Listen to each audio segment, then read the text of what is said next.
Oi, boa tarde. Boa tarde. Só uma perguntinha, você sabe quem foi Getúlio Vargas? Sei, presidente do Brasil? Isso, e você sabe quando surgiram os primeiros sindicatos no país? Vou chutar. 1960? Oi, só uma perguntinha. Você sabe quem foi Getúlio Vargas? Presidente do Brasil. E você sabe quando surgiram os primeiros sindicatos no país? Não. Obrigado. Você sabe quem foi Getúlio Vargas? Quem foi? Sei não, patrão.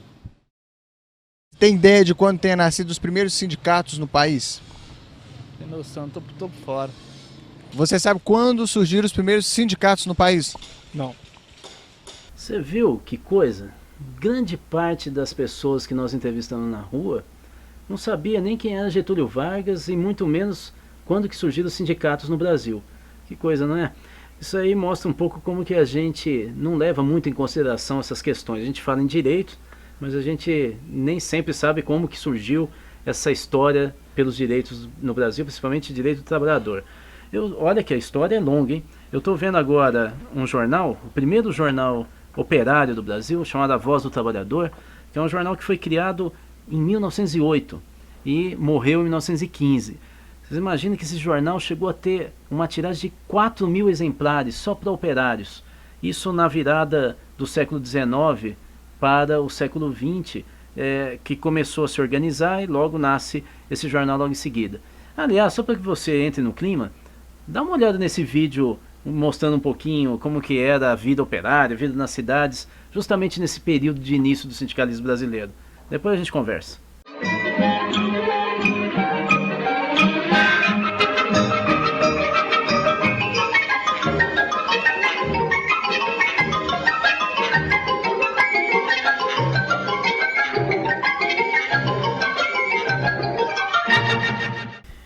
Gente, mas esses jornais aqui de 1908, 10, realmente eram muito interessantes. Imagina a dificuldade para fazer um jornal desse, nesse período, um jornal de operário, não tinha nem empresa por trás.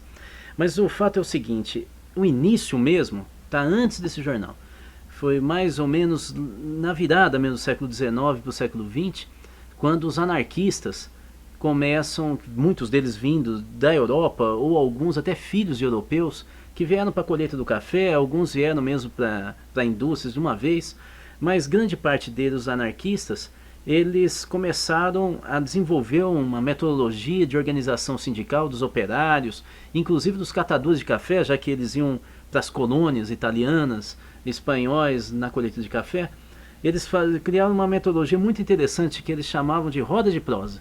Roda de prosa é: o anarquista chegava como não quer nada do lado de outros operários, né, e começava a falar sobre a vida, às vezes puxava algum assunto da comunidade, às vezes sobre futebol, e aí começavam a falar sobre os problemas da fábrica ou da colheita, e começava a organizar. Imagina, a gente hoje, até hoje, a gente fica trabalhando muito com essas técnicas de organização e o pessoal lá longe, lá em 1903, 4, já utilizava essa tecnologia. Os anarquistas, gente muito interessante. Dá uma olhada realmente o que eles eram. O anarquismo foi um movimento que surgiu na mesma época em que emergiu o socialismo de Marx e Engels, tendo em Pierre Joseph um dos seus primeiros teóricos, autor do livro O que é a Propriedade, de 1840. A primeira base da teoria anarquista é o fim da propriedade privada, pois, segundo o próprio Joseph, a propriedade era o suicídio da sociedade.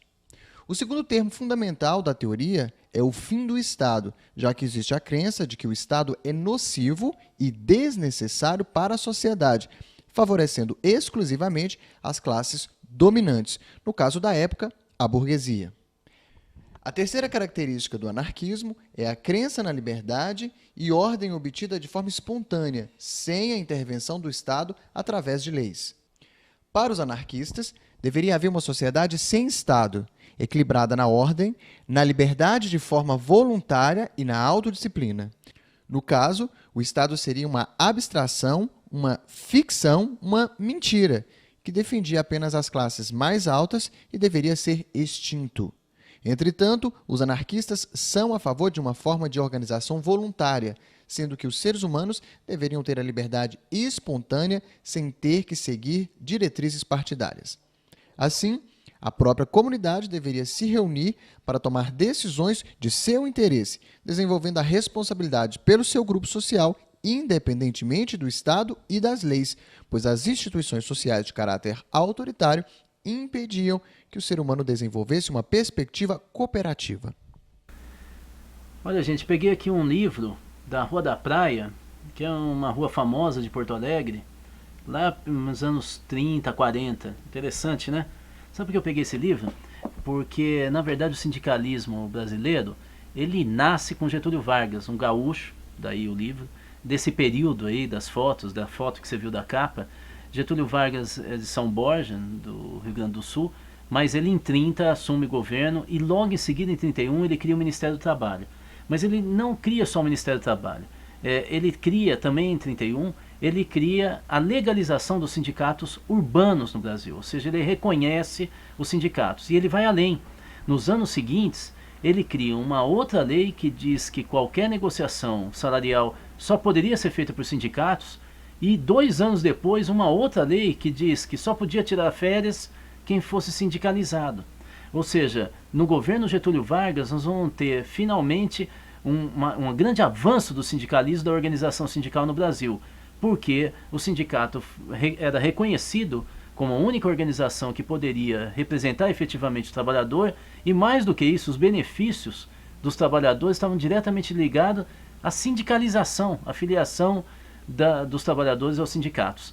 Muito interessante, Getúlio foi uma personalidade muito forte, e acho que vale a pena dar uma olhada em como que ele falava nessa personalidade num filme, não é?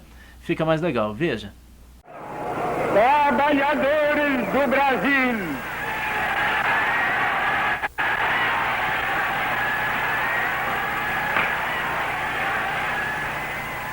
depois de quase 6 de afastamento, durante os quais nunca me saíram do pensamento a imagem e a lembrança do grato e longo convívio que mantive convosco, eis-me outra vez aqui ao vosso lado para falar com a familiaridade amiga de outros tempos.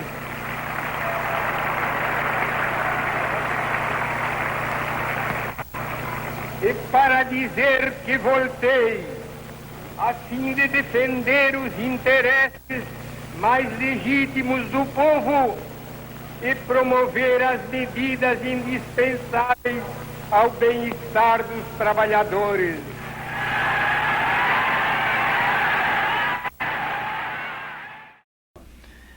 Getúlio Vargas era realmente um fenômeno, né? Uma peça rara, a capacidade dele de mobilização. Mas acontece que o sindicalismo brasileiro não teve tanta facilidade assim. Pode parecer, já que Getúlio criava tantas leis que fortaleciam os sindicalistas e os sindicatos, vinculando o direito dos trabalhadores à sindicalização. Não foi tão fácil. Não só porque houve reação do patronato, só para que vocês tenham uma ideia, a carteira de trabalho que Getúlio vai legalizar, na verdade era um pedido e uma demanda do empresariado organizado na Ciesp, não Fiesp, na Ciesp, que queria um registro dos maus operários. Então a ideia da carteira de trabalho era para criar uma lista negra. Olha que coisa interessante, que como que era difícil a vida realmente dos trabalhadores da luta sindical. Mas vou dar um exemplo mais concreto de como não foi só Getúlio que teve um papel importante nessa história do sindicalismo do ponto de vista da legislação e do Estado. Nós depois vamos falar sobre as lideranças sindicais. Mas veja só, com João Goulart, já em 1962, é que nós vamos ter pela primeira vez a regulamentação e o reconhecimento dos sindicatos de trabalhadores rurais no Brasil. Ou seja, 30 anos depois, mais de 30 anos, é que os trabalhadores rurais vão poder organizar seus sindicatos.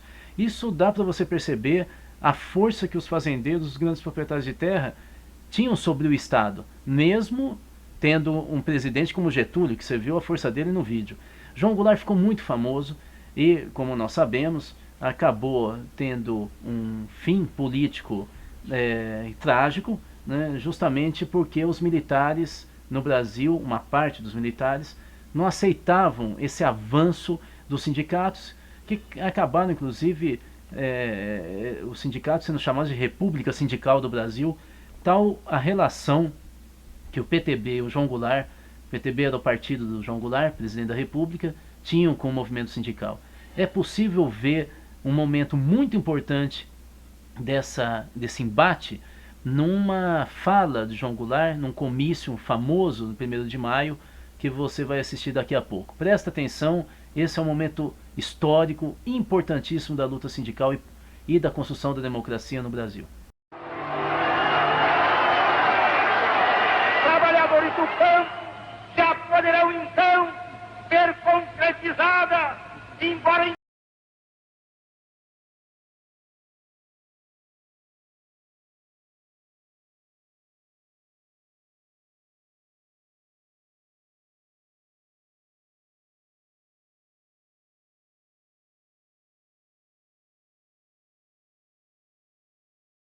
sofrida, irá trabalhar para ele, porque até que ele trabalha para os donos da terra que ele aluga, ou para os donos da terra que ele entrega sua produção.